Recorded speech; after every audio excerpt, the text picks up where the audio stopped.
So getting ready to do the transmission pan in this Ranger. Get everything ready. So this filter kit, ATP B158, link is in the description. I've had good luck with their products in the past. New filter, new O-rings, new bolt, and what they call a third-hand gasket. Should take about 5 quarts of fluid, but I have 6 just in case. What we're gonna do is get underneath, get everything situated, and then start pulling the bolts out of the pan. So to make this a bit easier on myself, I'm just going to take out all of the bolts from the sides, and then once we have that done, we'll start working on the front 2 bolts in as well as the back 2. Or once I have all the other side bolts out, we'll start working on those. Now this pan is leaking. I don't know from where. I don't know if it's the rear main seal.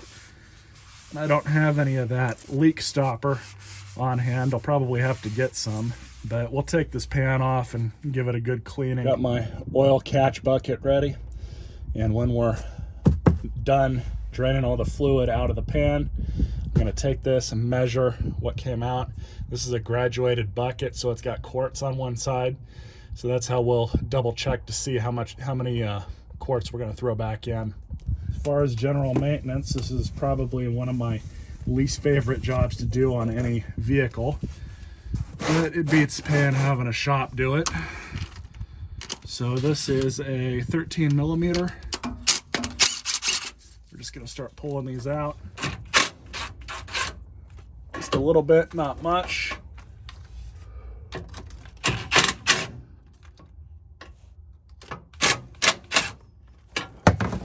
There we go.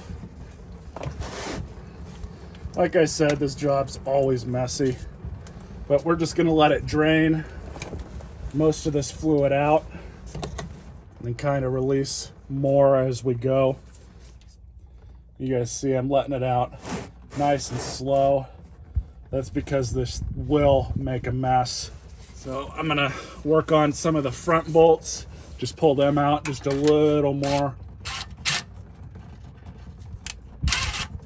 Leave that one in, pull this other one out.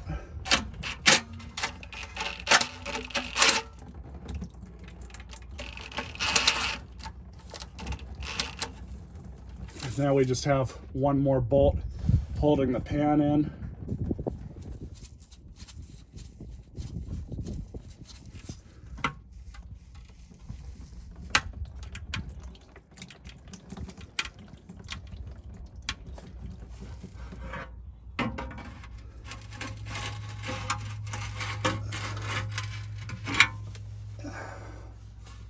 Now we just have to remove the filter, which that looks like an 8 millimeter.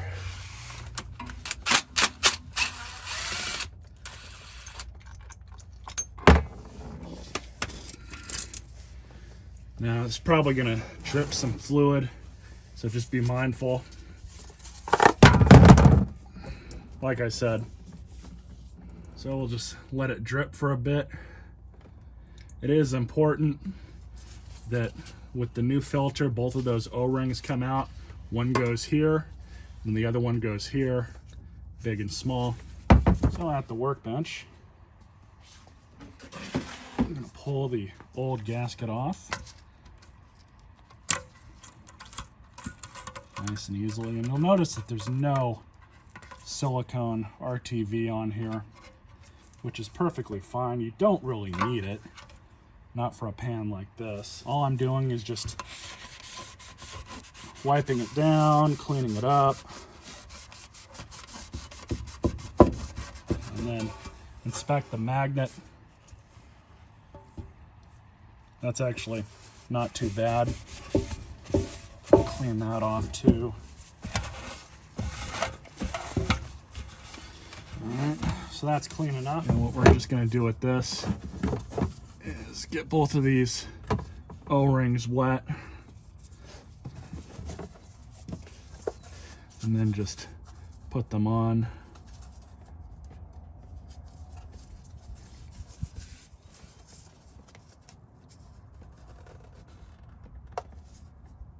Easy as that. So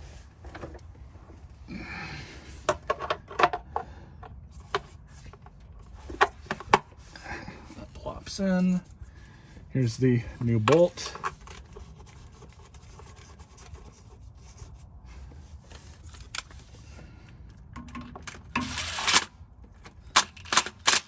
Make sure that's bottomed out, and it is. So we're good to reinstall the pan. So the torque spec is 120 inch-pounds or 10 foot-pounds thereabout. So we're just gonna go through and check all the torque.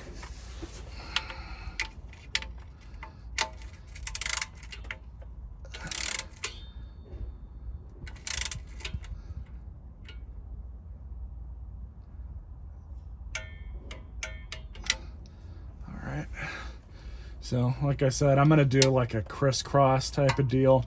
Then we only pulled out about 3 quarts worth of fluid. So I'm gonna stick 3 quarts back in. I suspect that's about a quart low. So what I'm gonna do is throw these 3 quarts in, let it run for a bit, reassess with the level, check on the stick.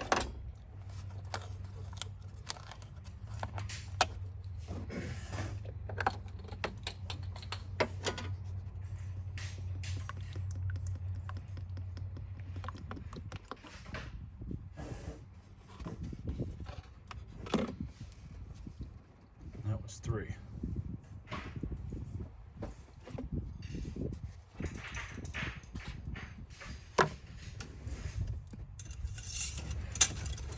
All right, so I'm gonna start it up, back it up off the ramps, and we'll recheck the level.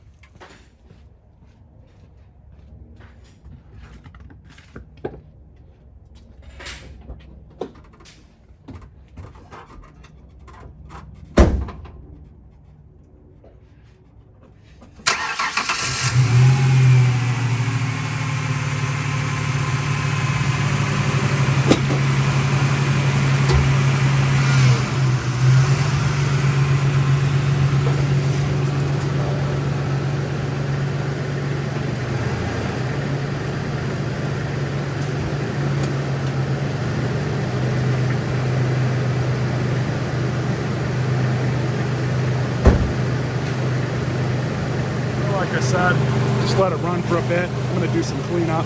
Be right back. So it's up to operating temperature. I just verified on the dipstick that it was in fact low on oil, about 1.5 quarts. I topped that up. It's right below the top dot now, so it's good enough for me to go and take it on a road test. Run it through all the gears and see how it is.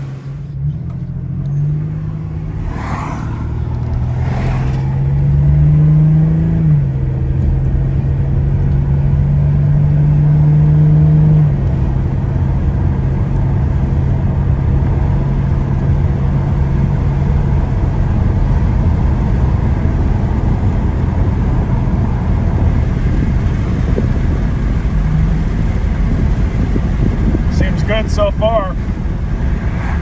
Heading back to the shop.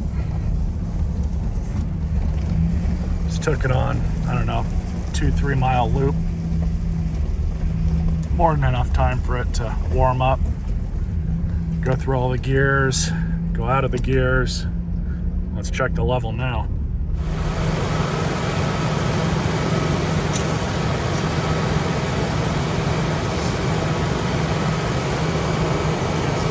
Right at the top of the crosshatch. Says not to add any more oil if it's in the crosshatch area. So we're all right. Check it one more time.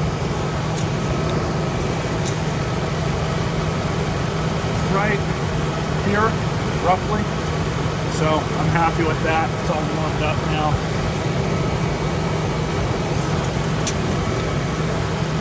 We'll keep an eye on it, see if it doesn't leak anymore. Have to start doing that from now on. Hopefully it's not that rear main seal that's leaking. If that's the case, I'll put some of that rejuvenator in it, but I'll have to take some of the old, or take some of the transmission fluid out first to compensate for it.